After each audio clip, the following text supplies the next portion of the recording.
Quando se fala em produção de soja e milho nos Estados Unidos, uma das afirmações mais comuns é de que o país não tem mais espaço para expandir a área plantada. Por isso, quando o milho precisa ganhar terreno, a soja tem que ceder espaço e vice-versa. Essa afirmação é verdadeira, especialmente nos estados mais tradicionais, como Iowa e Illinois.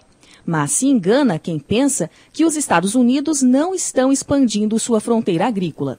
Quando o assunto é soja, essa fronteira atende pelo nome de Dakota do Norte. 20 anos atrás, na safra 94-95, a Dakota do Norte plantava 259 mil hectares de soja. 10 anos depois, na safra 2004-2005, essa área mais que quintuplicou, chegando a 1,5 milhão de hectares. Agora, na safra 2014-15, depois de mais um salto de 60% nos últimos 10 anos, a soja da Dakota do Norte ocupa 2,4 milhões hectares, área parecida com a que se cultiva no Nordeste do Brasil. O principal motivo para um avanço tão grande, claro, foi o mercado aquecido pelo aumento da demanda, especialmente por parte da China. Mas outros fatores também entram na conta. First of all, the genetics of the soybean varieties, they're much more adaptable to this area. Second reason is the decline of the sunflower market. We had a terrible time with disease and blackbirds in our sunflowers, and that drove guys to look for an alternative crop. And the soybeans kind of came into play with that. Embora sem tanto vigor como a soja, o milho também teve incremento de área na Dakota do Norte, devido aos bons preços do cereal nos últimos anos. Além de tomarem espaço antes ocupado pelo girassol, soja e milho também avançaram sobre trigo, pastagens e antigas áreas de preservação ambiental. A produtividade da Dakota do Norte ainda é baixa devido ao verão muito curto e ao solo mais pobre. Mas o avanço do cultivo é estimulado pela terra mais barata e pela economia de escala. Aqui, o tamanho médio das propriedades é de 1.600 hectares, bem acima dos 400 hectares em estados mais tradicionais. Só que as dores do crescimento já se fazem sentir. No início de 2014, a Dakota do Norte virou notícia por conta da falta de trens suficientes para transportar os grãos produzidos no estado. De acordo com um estudo da Universidade do Estado da Dakota do Norte, os produtores de grãos tiveram um prejuízo de 67 milhões de dólares apenas entre janeiro e abril, no auge dos atrasos nos embarques. O inverno muito rigoroso dificultou o tráfego nas ferrovias, é verdade, mas outros fatores também contribuíram para o problema. The seeds of our trouble were planted back in the economic downturn of 2008, where rail shipments really started to decrease across the country, and the railroads decided to downsize and laid off a number of employees to react to that market condition. Unfortunately, they've been a little bit slow to respond to the upturn in the egg economy, and coming into play with that as well is the oil boom in the western part of North Dakota. The oil boom out there demands tons and tons of rail cars every day. And we also have the coal industry in the state, and coal and oil tend to take priority on the rail over grain. So we've been battling that for almost a year now with late car shipments and having trouble getting our grain out of the state. Sem vagões suficientes para embarcar os grãos, os produtores vêm tendo dificuldades para comercializar a safra.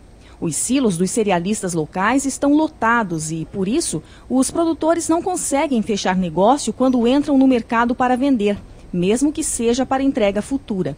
O resultado é uma queda grande nas bases, que são a diferença entre a cotação na Bolsa de Chicago e o preço recebido pelos produtores locais. O prejuízo fica no bolso do agricultor. If you take an average size farm for the Red River Valley, which is about 4,000 acres, give or take, and you split that up between corn and soybean acres, it ends up being a hit to the farmer's income of about $220,000 per year. A situação atinge também outros estados, como o vizinho Minnesota, terceiro maior produtor de soja do país. O problema é tão grave que está sendo discutido há meses no Congresso dos Estados Unidos por uma comissão que faz o meio de campo entre as empresas que operam as ferrovias, o setor agrícola e o setor de energia.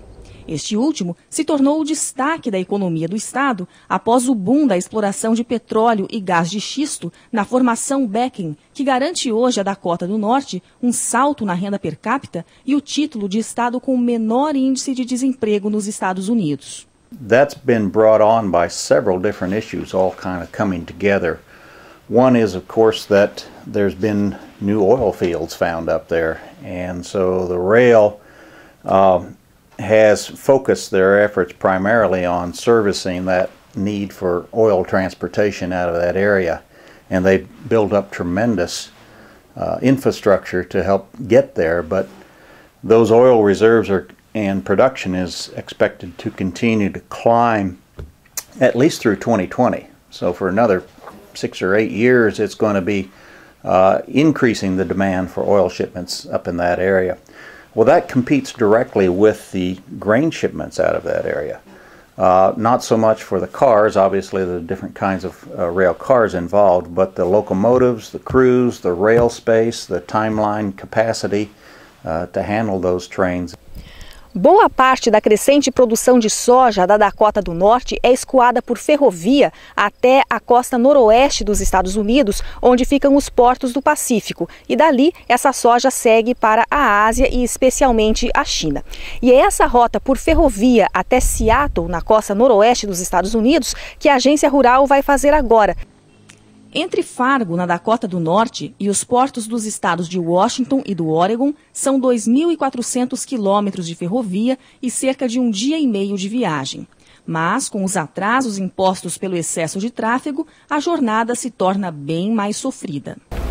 Nós acabamos de chegar a Whitefish, em Montana, são 4 horas da manhã e essa parada é apenas a metade do nosso trecho entre Fargo, na Dakota do Norte, e os portos do noroeste do Pacífico, nos Estados Unidos. A nossa viagem deveria ter durado 19 horas, mas acabou durando 26, porque o nosso trem de passageiros tinha que parar em diversos momentos ao longo da viagem para dar passagem aos trens de carga que fazem essa rota. Essa rota de escoamento de grãos, que terminamos no dia seguinte, após mais 14 horas de trem, foi a que mais cresceu nos Estados Unidos nos últimos anos. O milho até ganhou espaço por aqui, mas quem realmente cresceu foi a soja, devido à demanda da China. No ano 2000, os portos do noroeste do Pacífico embarcaram 6% da soja exportada pelos Estados Unidos. Em 2008, sua participação chegou a 28%, para então se estabilizar em torno de 25% nos anos seguintes. Enquanto isso, a fatia dos portos do Golfo do México encolheu, embora ainda sejam responsáveis pela maior parte dos embarques americanos que chegam até ali por via fluvial. A navegação dos rios americanos, aliás, também vem enfrentando problemas nos últimos anos e preocupa estados agrícolas tradicionais, como Illinois.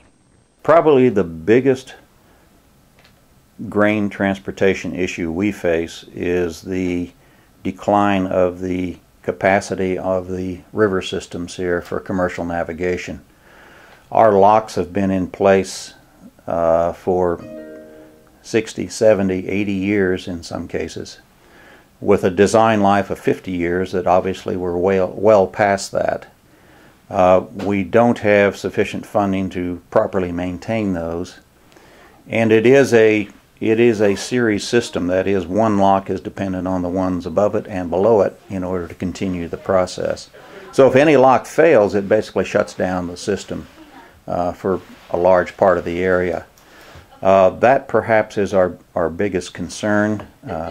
Here in Illinois, that's our avenue to exports. Most of our stuff goes down through the Gulf, very little via rail. So if we could solve that problem, I think it would go a long way to helping us assure that we still have some access to world markets here for shipment of our ag products out through the Mississippi.